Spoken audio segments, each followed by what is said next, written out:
I really do believe that in most small businesses, the owner is the limit. Every limit in my business is nothing more than mine because the business is a reflection of the leader. Can you explain a little bit more about what you mean by agents? Do you want to take a stab at just defining that in the simplest terms possible for Ian and likely a bunch of other people listening? What you're building is a database. Traditionally, when we were building software, what would happen is we would take the source code, which came from our heads of how we thought you could solve the problem, and we wrote code, created a pathway for other people to follow. When you're building out this database for yourself, working with Lana, you are creating your own set of source code for everybody else in your business to learn and understand your way of doing things or the way that you'd like to do things. Now, the AIs provide you frameworks for best practices, feedback on benchmarking, suggestive insights on how to improve things. And we're not just talking about looking at lagging metrics or looking at the information that your legacy software provides. That's already been done. What we're trying to do is help you see in between the bubbles. When you're looking at the data and you're having conversations face to face with people, you're just staring at what everybody's staring at. But what the AI is capable of doing, run alongside your people as assistants and do things in the business for you that kind of eliminate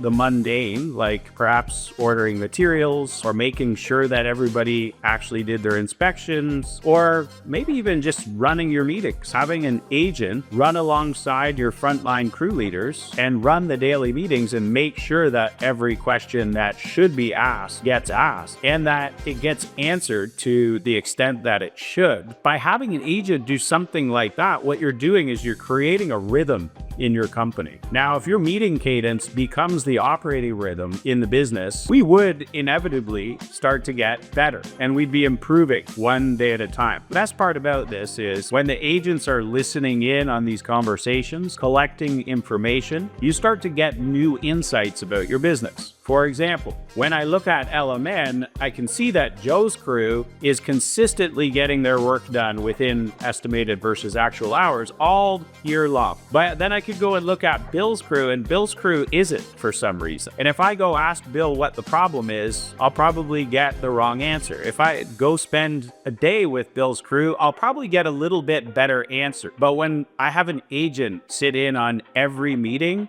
with Bill's crew, when I ask the agent why Bill's crew is consistently running behind, the agent's going to tell me something that the dashboards don't tell. The thing that's between the bubbles, which is Bill never orders his material until it's too late. Bill orders his material on average 6.3 hours before he needs it, while your other crews average 22 hours. And that is what agents do. They see what we can't see. And in an industry that works fully remote, where all of the intangibles add up to higher wages and higher profits and better customer service, we feel that an AI database will not only show us those intangibles, but proactively managing the rhythms and creating a cadence in the business where people talk about what needs to be talked about. The powerful part is the continuous learning that's happening when these agents are creating a cadence where not only the leaders talk about these things, but where everybody talks about these things. And when we show other people a better pathway and we get on a better cadence and we talk about the things that need to be talked about, we allow average people like us to create elite results. And